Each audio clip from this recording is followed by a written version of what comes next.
Ladies and gentlemen, there are intersections between politics and health communication.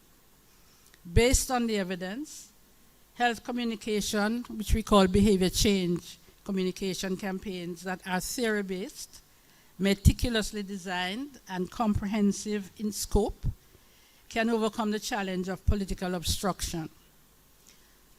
Such interventions should aim to improve knowledge, shift attitudes, and modify behavior in order to even the odds of success that is determined by the monitoring and measuring of proxies to required behavior, actual behavior change achieved after engagement with the intervention.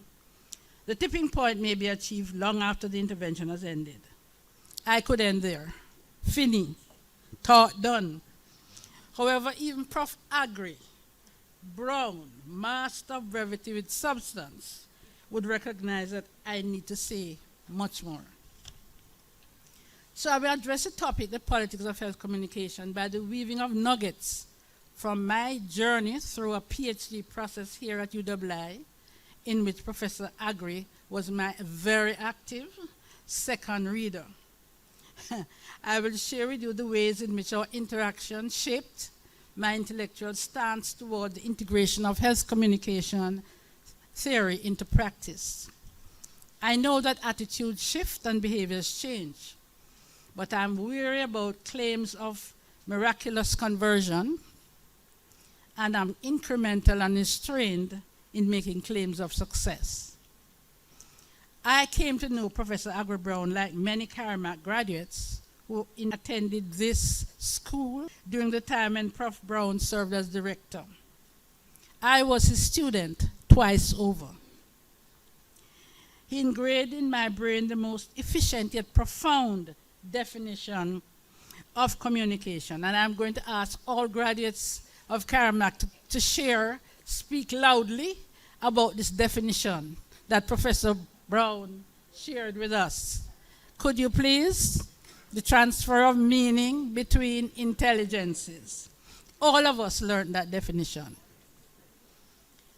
Professor Brown was an exponent of brevity with substance in speech and writing. So our in-class tests were assigned word limits. Anything beyond 500 words, or sometimes 250 words, was not marked. You therefore grew to internalize the meaning of the word salient and knew how to express the most important facts up front. For me, entering CARIMAC as an experienced pharmacist and scientist, I struggled with the idea of word economy. In the end, I did get high praises from Dr. Marjan de Bruin for my writing. Some say that was a rarity. And, you know, I was very pleased of that comment from Dr. Marjan. Not an easy achievement at all. I want to clarify my professional niches for you so that you can better understand my perspectives. I am a health communication specialist and social pharmacist. I've been engaged in establishing the first health research translation unit within a Caribbean university with the aim of providing health information for the public from bench to bedside, as we say.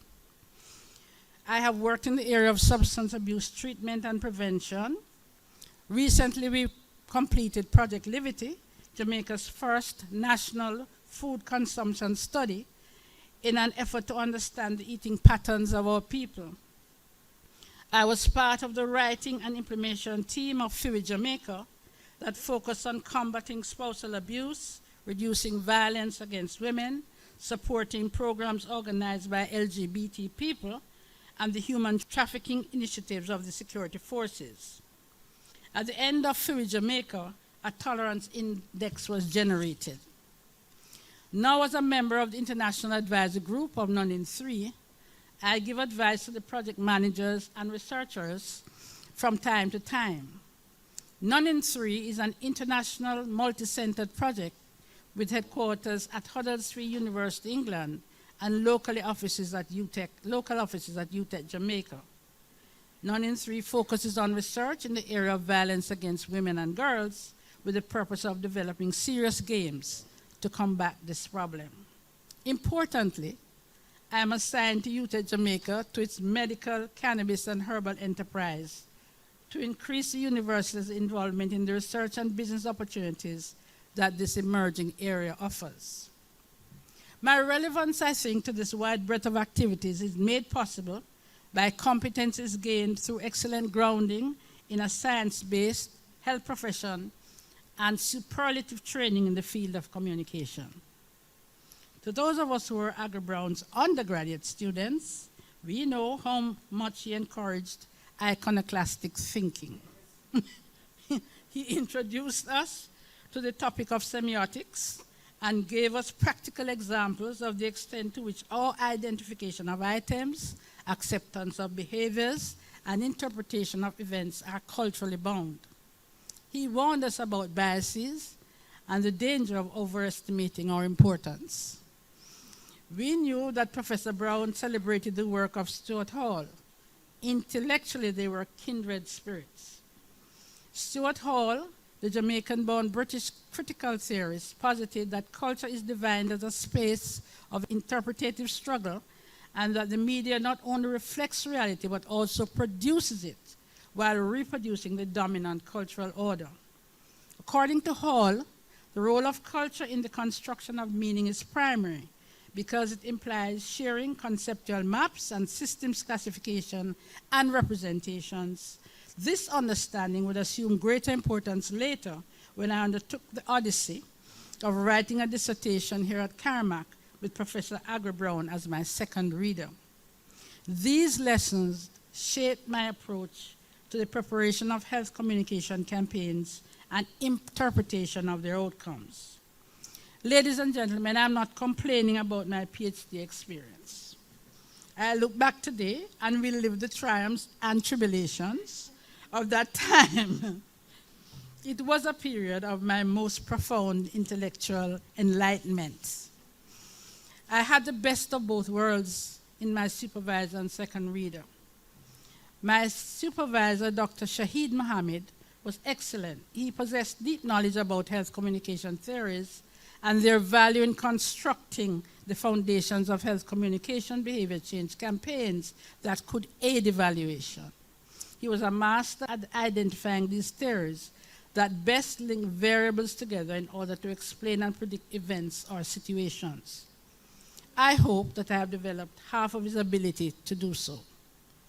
Professor Brown insisted that any notion of breaking new ground in the field of health communication with Caribbean relevance must include an intellectual excavation of cultural resonance, representations, the derivation of meaning and truth. The blending of cultural constructs with health behavior theories opened up an area of inquiry that could propel the field of health communication theory. We felt that it was inevitable that new knowledge would emerge from my dissertation. Health communication researchers seek to understand the determinants of health behavior and the process of health behavior change. According to Weinstein, despite large empirical literature, there is still no consensus that certain models of health behavior are more accurate than others, that certain variables are more influential than others, or that certain behaviors or situations are understood better than others. From the standpoint of the Caribbean, it is always necessary to carry out some winnowing in order to make progress. How then could health communication be defined in a way that captured its reliance on sound theoretical bases in the shaping of interventions to share knowledge and modify health behaviors? Initially, it was easier to state its purpose as a use of communication to improve knowledge, promote appropriate attitudes, to modify human behavior and prevent illness, and as Grafe, Elder, Booth, and Mills conclude, to protect individuals from harm. In shaping the health message, one must look beyond the obvious to the non-obvious changes that will occur on exposure to a message, and the impact of this process on the receptivity and acceptance of the message, and vice versa. Audience and participants are neither tabula rasa, nor passive recipients of information. The process of health communication and the effectiveness of health communication campaigns is proven in praxis. Health communication became for me the sharing of meaning through theory-based interventions that aim to increase knowledge, maintain appropriate human behavior, or modify inappropriate behaviors. Behavior change campaigns are complex undertakings that aim for the long game of sustained shift in attitude and behavior. Professor Brown was a tough second reader, as many of his graduate students will attest. He queried the many assumptions of health communication theories and pushed me to interrogate their cultural dimensions and to critique them. He used a brisk Socratic method to fuel my critical thinking. The result was innumerable rewrites. Professor Brown would say, this model, the health belief model, assumes that the prospect of death is the ultimate fear and greatest cudgel to persuade persons toward appropriate behavior. Is this true in Jamaican inner cities? The health belief model describes 4 key constructs and perceptions that underpin health behaviors. These perceptions account for people's readiness to act and cues to action that activate readiness and stimulate overt behavior. Professor Brown's question was on point, since our social scientists tell us of the extent to which the sense of being disrespected remains a potent force embedded into the Jamaican psyche, arguably equal to the prospect of death. Further, if perception is a linchpin in the framing of health communication and the message is being promoted, the perception of disrespect may be a powerful motivator in some cases than the fear of death. In the context of Jamaica, the perception of being disrespected as a consequence of the negative health effect of an illness must be considered as a factor. Should one develop different messages for different parts of a society, or ought we to consider using a variety of media to reach different groups? Ideally, maybe. But in the world of limited resources in which we dwell, what can we do? One approach I proposed was to do a diagnostic using the Prochaska and DiClemente stages of change model to set priorities based on where the most vulnerable group in a population stands on the continuum of pre-contemplation, contemplation, decision determination stage, and action or maintenance. If we could apply further analysis using Aggrey's theory of planned behavior, we could improve our understanding and perhaps predict an individual's intention to perform a given behavior. Simply put, according to Aggrey, the stronger the intention to engage in a behavior, the more likely it is that the person will perform the behavior. The individual's perception of his or her capacity to perform a behavior is very important. Of course, consideration of external factors is essential. For a person may believe that he or she determines outcomes by their own behavior, called internal locus of control, but perceive that their chances of being successful in completing the behavior or obtaining a desired outcome is limited, low perceived behavioral control. I join with many health communication planners who are of the view that no one theory will suffice.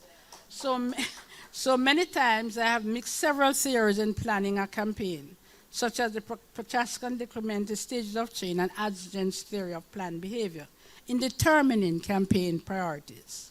Interestingly, by 2010, the Organization of American States Drug Abuse Prevention Surveys introduced this notion of intention to use as a critical marker in youth surveys and as a predictor of future drug burden. Health communication relies on persuading individuals to shift their perception of reality or truth so as to act in a particular way.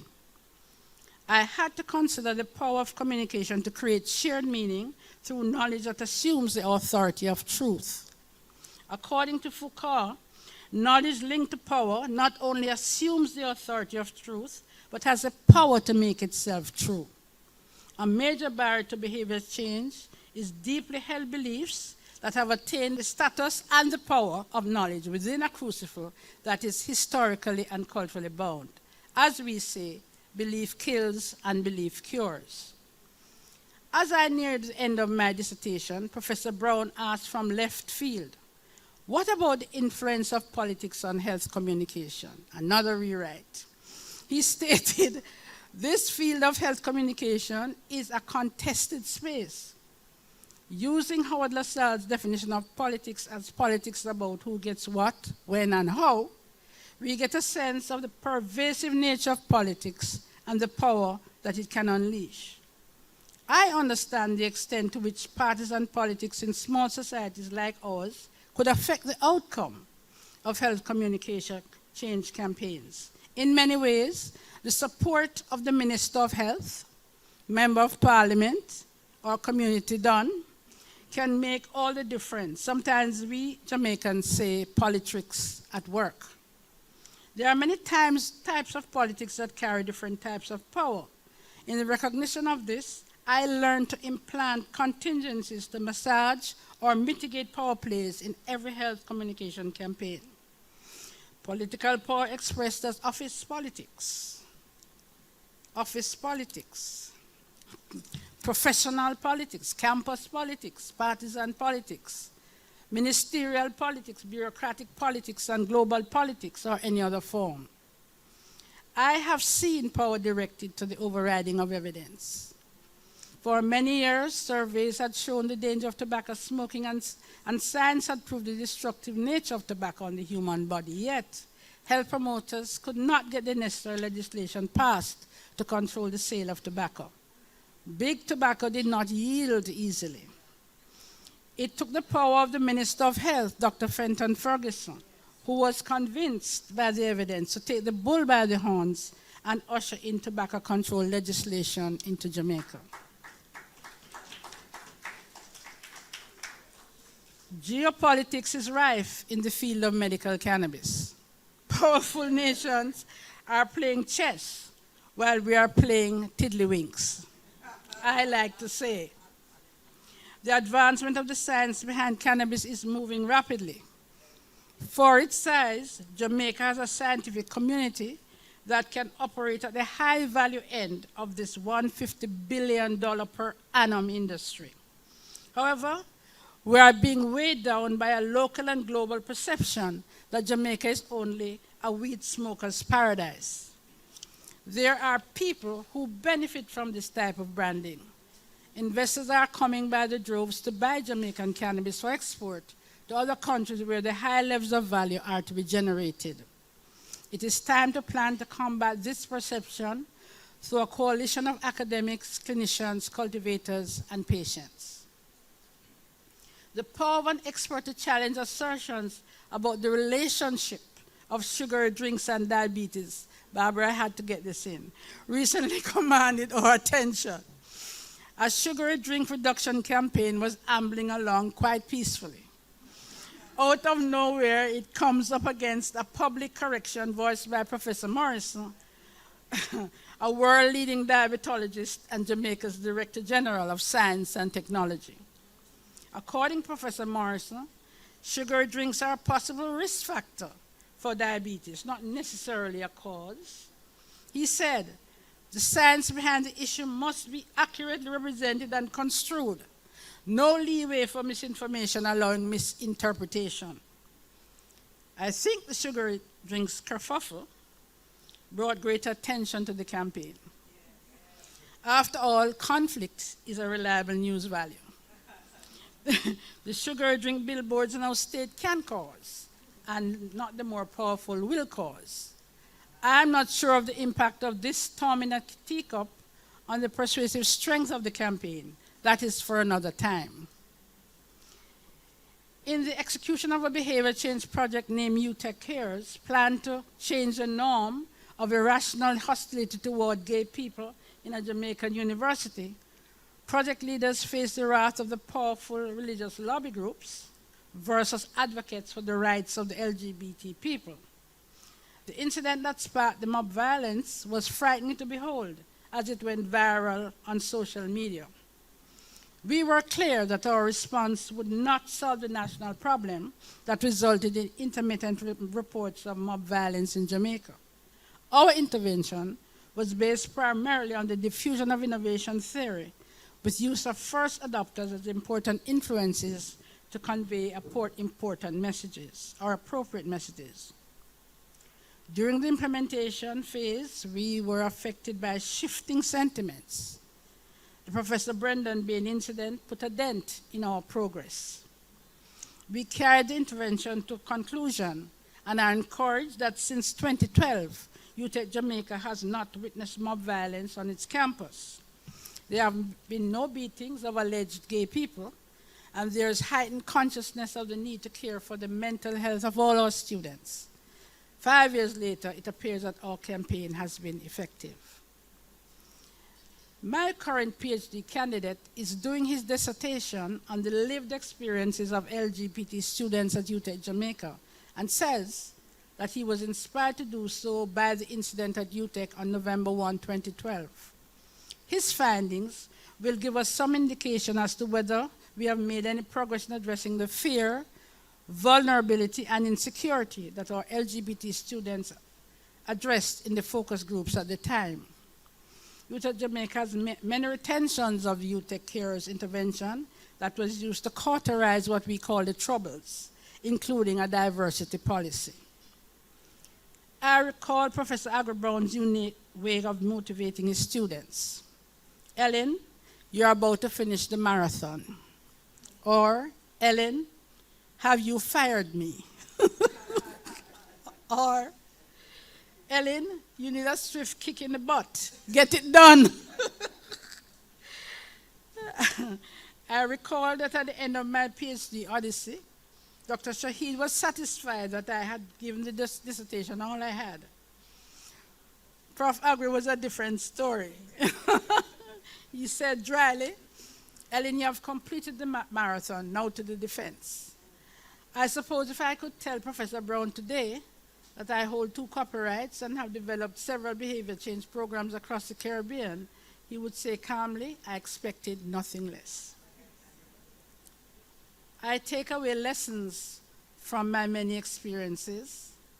Today I use a robust and relevant theoretical basis as the foundation for behavior change interventions. This first phase of the process is iterative and consultative. The implementation is always systematic and concerted.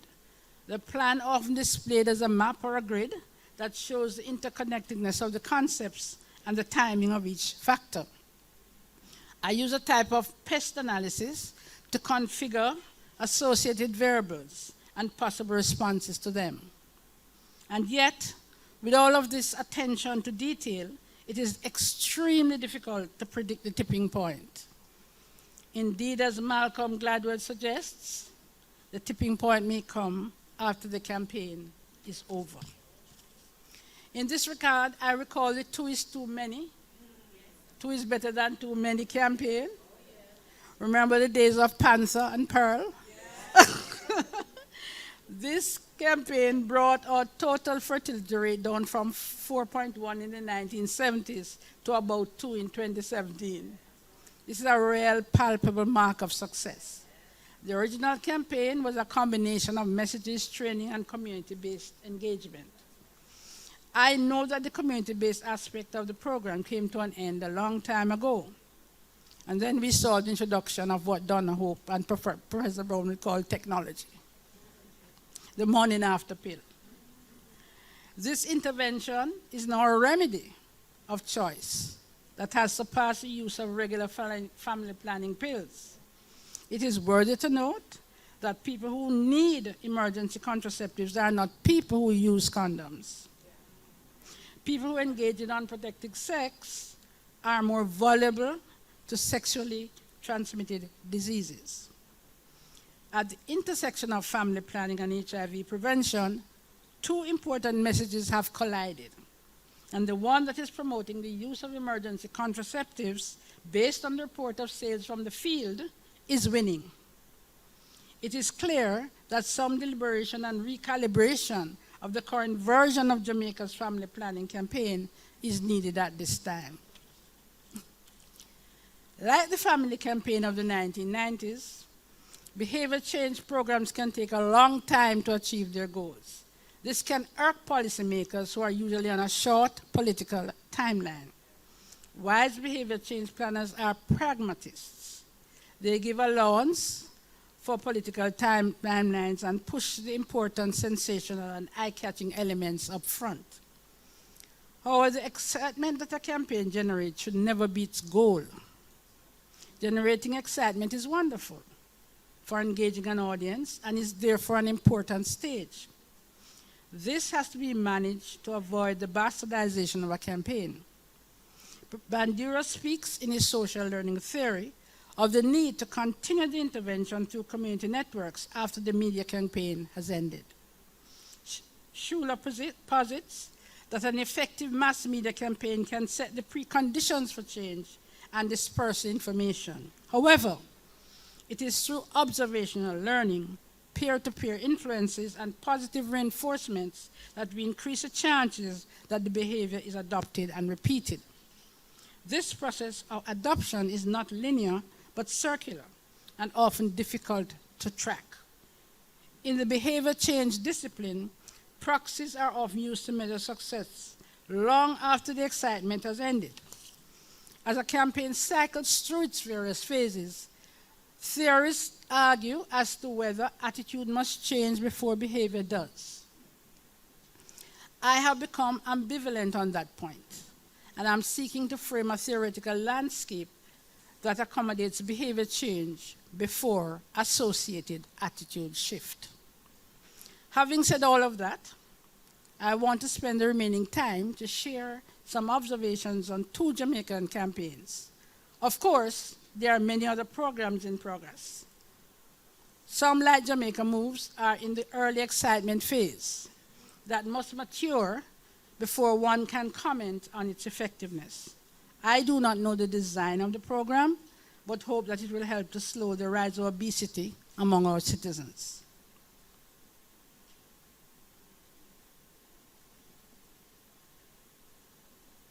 Shut up, yeah, pretend, yeah. Fine.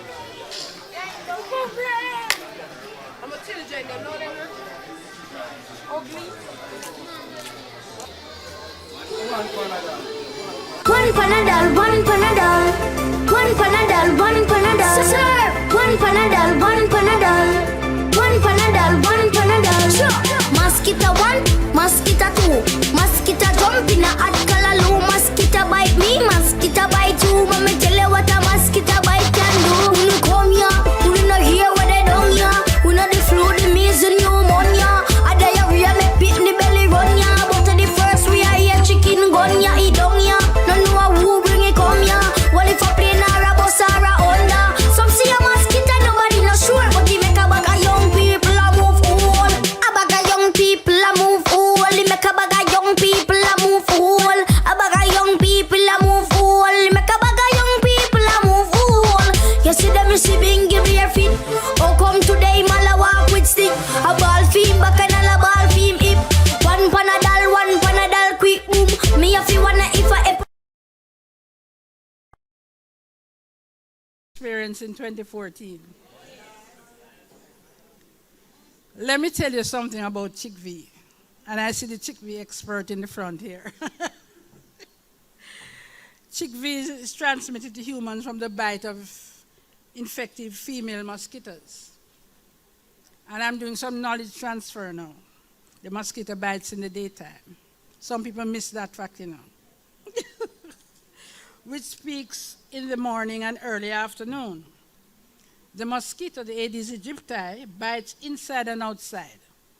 Prevention and control of an outbreak rely on reducing the number of natural and artificial water-filled container habitats that support breeding of the mosquito. I believe that in 2014, every Jamaican became an expert on chickpea. It is true to say that the government's management of the chickpea outbreak in Jamaica was less than stellar at the outset. In the beginning, there appeared to be some attempt to downplay the seriousness of the outbreak. Downplaying bad news is a familiar political response and part of the public relations reflex. However, this attempt did not hold against the lived reality of people being infected. The country lost valuable time in engaging in what I describe as a delusional phase. Once reality kicked in, the health communication campaign was ruled out. The government of the day ultimately declared a national emergency so as to direct resources to the control of the outbreak. So slowly, we ramped up our national response. Spraying was increased. Spraying is politically expedient and has additional value of killing mature mosquitoes. Spraying suits community affairs, a health and political imperative. However, the population must be educated to open their windows, and children should be told that it's not safe to chase the spraying trucks throughout their community. The medical doctors at the Ministry of Health who marshaled the national HIV CHIKV response needed the mass media to carry information. Commentators opined that the principal messengers should have been willing to respond to difficult questions in a transparent way. Attempts to withhold information can be interpreted as obfuscation that can lead to confusion among the people. On one of his programs, Nationwide at 5, I recall Cliff Hughes chiding the acting chief medical officer as she appeared to be less than forthcoming in her response about the size of the outbreak. However, I understand why some health professionals are reticent to fully disclose. Some are still influenced by the period of patriarchy in medicine, during which patients and the general public are entitled to very little information. Patients feared asking for information and sought clarification from alternate sources, such as family, friends, and informal practitioners. I see a corollary with health communication practice in the early years of the 20th century, when it was felt that too much information about a drug, for instance, can increase curiosity about the drug, driving experimentation and use. That thinking has changed in the main. We now live in an age when the consumer has a right to know. We give people information and they have a right to make their choices.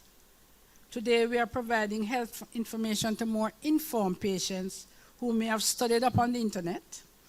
And to some of our patients, the internet is authoritative health information and treatment guide. In relation to CHIKV, unfortunately, some persons died from conditions exacerbated by CHIKV. Many work hours were lost. Some persons still live with lingering disabilities. It is fair to say that the country, the political and health system learned a great deal from the CHIKV experience. As the incidence of CHIKV diminished, ZIKV and Ebola were on the horizon. However, in the cases of ZIKV and Ebola, Jamaica was in a proactive mode. The health system signaled its readiness to confront these threats. Jamaica was spared the deadly Ebola. Unfortunately, some of our children were born with cardiac deficits related to ZIKV. Data reported by the Ministry of Health record that between 2016 and 2018, there were 9,000 reported cases of ZIKV, 600 Zika in pregnancy cases, and over 100 congenital Zika syndrome cases. Monitoring is ongoing, and that is a good thing. So if we did not lay at the start of the outbreak of CHIKV, could we have reduced the burden of the infection on Jamaica? I believe so. I can also share with you that during that lay period, my pharmacist colleagues, major custodians of paracetamol or Panadol, were reporting unusually high levels of public purchase of the drug. They felt then that something was out of kilter. Ladies and gentlemen, do we learn from negative experiences?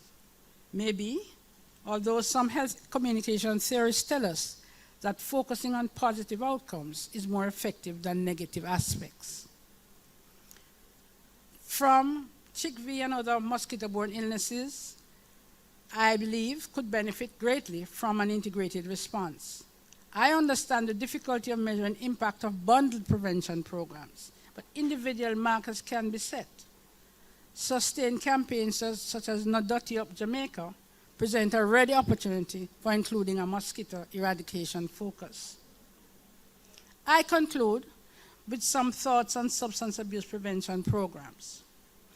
These interventions occupied a central role in my dissertation. In 2005, indigenous drug abuse prevention campaigns were in their infancy. We were at the tail end of the American war on drugs, with its focus on interdiction. New notions of therapeutic justice were emerging.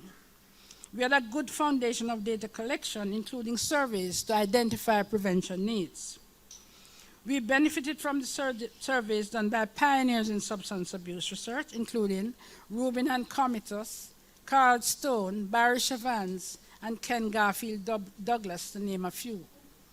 We had researched the significance of ganja to Rastafari and considered the implication and consequences of the recommendations of the Chavans Commission in the year 2000, and foresaw a mixed message conundrum.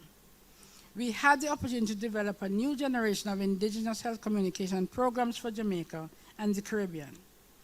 The name of our first campaign was the Project Squeaky. The intervention had a robust theoretical framework and required a pre- and post-intervention test with a quasi-experimental design using active and controlled groups for measuring results statistically. The intervention targeted low-level literacy children. We were going to measure factors such as exposure, preferred media sources, preferred human sources of information and knowledge. We needed 10,000 students to participate in the project. I was able to complete the pilot phase with 583 children without the bells and whistles. It was an uphill task to implement the national component. In fairness, the top management of the National Council of Drug Abuse supported my work. However, some members of the NCDA board, primarily medics, were very cynical about this behavior change thingy. And dismissed it as bulla work. Others in the field who were pursuing a social development approach model felt that the theoretical abstractions in which I was engaged was antithetical to the practical. So while I had finally reached a satisfactory phase with my theoretical work, I found myself on a sticky wicket. Then, like manna from heaven, my project proposal received full funding from the US Embassy in Jamaica. In the end, 5,759 students participated in the pre-test and 3,945 in the post-test. The funds assisted greatly in carrying out the survey, and the NCDA agency officers were willing to plan supporting events in their communities. I will not claim that all went swimmingly. There was continuous pushback, but I was able to complete the project. Without the support of the field team, I could not have succeeded. We created the first compact design for an indigenous Caribbean substance abuse prevention program. It had a theoretical framework, relevant related activities with a fixed time frame for execution, and measurable outputs and indicators of success. That design was efficient and facilitated assessment of effectiveness. Statistically, we did show some changes after 12 months. We also developed a composite for the intention to use model that allowed us to adapt that model for Caribbean purposes. Squeaky is now a copyrighted drug abuse prevention program that has predictive potential. It is a highly memorable, graphically powerful, and exciting intervention. Nevertheless, it would be necessary for me to return to the field to confirm to what extent behavior change was achieved. The success of behavior change remains proved in praxis. Ladies and gentlemen, as I conclude, I want to state that a quantitative weight of the value of political support for or opposition to health communication campaigns has not been assigned. We postulate that politics is pervasive and its power is persuasive because we have witnessed its effect. This power may not necessarily be supportive of the noble goals of health communication campaigns. This power can be disruptive and obstructive. However, we know that if we plan to massage negative political influence or sustain positive support, we increase our chances of completing the planned intervention with the prospect of achieving appropriate attitude shifts and behavior modification. The evidence is that culturally relevant, well-designed, meticulously planned, and well-executed health communication campaigns can subvert the negative designs of political forces. The provision of knowledge in ways that it assumes the authority of truth is powerful and can persuade individuals and groups to act in a positive or in negative ways. I am convinced that in the field of health communication, the source of this authoritative knowledge must be based on science, translated in understandable ways. This aspect of health research translation requires the ongoing distillation of scientific facts into the community in ways that can inoculate our society. To extend the public health analogy, according to Evans, frequent booster shots are needed to engage consistently the public attention around the health issue. It is not easy to break through the cacophony that obtains in the current media landscape. However, the combined skills, competencies, and resources of health scientists and health communication experts should form a potent force of science-based truth tellers that should get the job done. Such a unit or collaborative center should aim to be recognized as a fulcrum of knowledge and authoritative reference source for information that will help to combat myths, beliefs, and perceptions. Professor Aggrey contended that this field of health communication is a contested space. He was right then and now.